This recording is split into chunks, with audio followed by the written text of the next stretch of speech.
कभी कभी जो चीज़ हमें बहुत ज़्यादा चाहिए होती है वही हमें नहीं मिलती, क्योंकि ऊपर वाला जानता है कि हमारे लिए सच में क्या ज़रूरी है। ऐसे ही एक किसान की कहानी है जिसने अपने जीवन में एक विश्वास को सर्वोपरि रखा कि जो होता है अच्छे के लिए होता है। ऐसा नहीं था कि उसका जीवन परेशानियों से रहित था, कठिनाइयाँ थीं उसके जीवन में, पर उसका नज़रिया सकारात्मक था। उसे ईश्वर पर विश्वास था, उसे अपने कर्म पर विश्वास था। वो पूरी निष्ठा से कर्म करता और फल ईश्वर को समर्पित करता और कहता, जो ईश्वर करेगा वही मेरे लिए सबसे अच्छा होगा। उसका एक बेटा था और एक घोड़ा। घोड़ा उसकी जीविका का साधन भी था और किसान को बहुत प्रिय भी। एक दिन वो घोड़ा कहीं चला गया। किसान ने बहुत ढूंढा पर घोड़ा कहीं नहीं मिला। जब गांव वालों को ये बात पता चली तो वो किसान के पास उसे सांत्वना देने आए। सब ने कहा, कितना बुरा हुआ आपके साथ, सुना है आपका घोड़ा भाग गया है। अब क्या होगा आपका, आपकी तो किस्मत ही फूट गई। किसान चुपचाप सुनता रहा।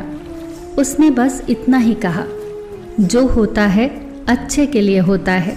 उसके आगे उसने कहा, हमारी आत्मा की यात्रा की पूरी तस्वीर तो ईश्वर ही जानता है। हमारे पास तो केवल उस तस्वीर के कुछ हिस्से ही हैं। गांव वालों को इसकी बात समझ नहीं आई और वो अपने अपने रास्ते चले गए। कुछ ही दिन बीते और किसान का घोड़ा वापस आ गया और अपने साथ कई और घोड़े ले आया। फिर से गांव वाले इकट्ठे हुए और किसान से बोले, आपकी तो किस्मत ही चमक गई। कितना अच्छा हुआ आपके साथ। अच्छा ही हुआ जो घोड़ा भाग गया, वरना इतने सारे घोड़े कैसे आते। किसान पिछली बार की तरह चुपचाप सुनता रहा और बस फिर इतना ही बोला, जो होता है अच्छे के लिए होता है।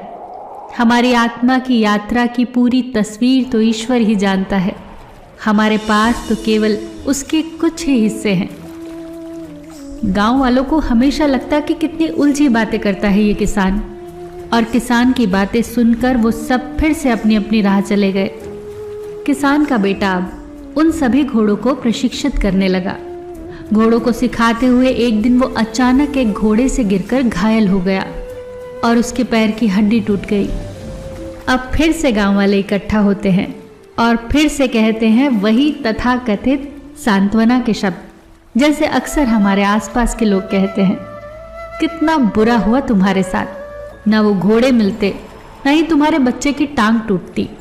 कितने बदकिस्मत हो तुम। किसान हमेशा की तरह चुपचाप सुनता रहा और फिर उसने वही कहा जिस पर उसे विश्वास था, जो होता है अच्छे के लिए होता है। हमारी आत्मा की यात्रा की पूरी तस्वीर ईश्वर ही जानता है। हमारे पास तो केवल उस तस्वीर के कुछ हिस्से ही हैं। ये बातें गांव वालों को कभी समझ नहीं आई। उन्होंने जो कहना था वो कहा और फिर से अपनी अपनी राह चले गए। कुछ ही दिन बीते थे कि उस राज्य पर शत्रुओं ने आक्रमण कर दिया जहां वो किसान रहता था। आक्रमणकारी विशाल सेना के साथ था और इस राज्य की सेना बहुत कम थी। तब इस राज्य के राजा ने सारे नौजवानों को सेना में भर्ती होने का आदेश दे दिया। किसान का बेटा बच गया क्योंकि वो घायल था। फिर से गांव वाले किसान के पास आए और बोले, कितने खुशनसीब हो तुम। कितना अच्छा हुआ कि तुम्हारे बेटे की टांग टूट गई, वरना हमारे बच्चों की तरह उसे भी जाना पड़ता। न जाने हमारे बच्चे जीवित लौटेंगे भी या नहीं। सोच सोचकर दिल फटता है। हमने आपको देखा है, जीवन में कितनी भी कठिन परिस्थिति आई हो, आप शांत रहते हैं, सकारात्मक ऊर्जा से भरे हुए रहते हैं। ये आप कैसे कर लेते हैं? आप ये सदा क्यों कहते हैं कि हमारी आत्मा की यात्रा की पूरी तस्वीर ईश्वर के पास है, हमारे पास केवल उसके कुछ हिस्से हैं। आज हमें आपकी बहुत ज़रूरत है। आप हमें बताइए कि हम सब इस कठिन परिस्थिति में अपने आप को कैसे संभालें। किसान ने अब उन गांव वालों से कहा, जो होता है अच्छे के लिए होता है। पहला तो ये एक सकारात्मक नज़रिया है जिसे यदि विकसित कर लिया जाए तो कठिन समय में भी शांत और धैर्यवान रहा जा सकता है। हम नहीं जानते कि जो घटना हमें आज बुरी लग रही है वो वास्तव में बुरी है भी या नहीं। बस हमें याद रखना होगा, हमारे जीवन में आने वाली हर परिस्थिति हमें कुछ न कुछ सिखाती है, हमें बेहतर और मजबूत इंसान बनाती है। वो बताती है कि आपको अपने ऊपर कहाँ काम करने की ज़रूरत है। और दूसरी बात, मैं जो हमेशा ये बात कहता हूँ कि हमारी आत्मा की यात्रा की पूरी तस्वीर ईश्वर के पास है और हमारे पास उस तस्वीर के केवल कुछ टुकड़े हैं। वो इसलिए क्योंकि ये जीवन हमारी यात्रा नहीं है, ये हमारी आत्मा की यात्रा है।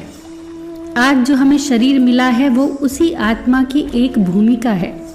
जिस दिन ये शरीर गया तो भूमिका भी खत्म, फिर एक नया शरीर और एक नई भूमिका और कुछ नए जीवन के सबक। आज हमारे साथ जो हो रहा है वो हो सकता है हमारे पिछले जीवन के रोल प्ले के रिजल्ट्स हों और हमें आज इस जीवन में इस शरीर में मिल रहे हों। हम इस जीवन की यात्रा के बारे में तो जानते हैं, पिछला तो हमें कुछ भी याद नहीं।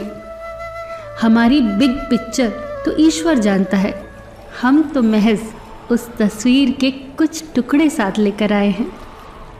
तो दोस्तों, जो होता है अच्छे के लिए होता है। ये नज़रिया जीवन को रुकने नहीं देता, हमें स्टक होने नहीं देता, जीवन की रवानगी बनाए रखता है। बस अपने कर्म पूरी निष्ठा से करें और फल ईश्वर पर छोड़ दें, क्योंकि वही जानता है कि आपको क्या देना है। जो होगा वो होकर रहेगा, जो होता है अच्छे के लिए होता है, इसीलिए वर्तमान का आनंद ले। फिर मिलेंगे दोस्तों अगली कहानी के साथ। तब तक के लिए अपना ख्याल रखना और हमेशा मुस्कुराते रहना।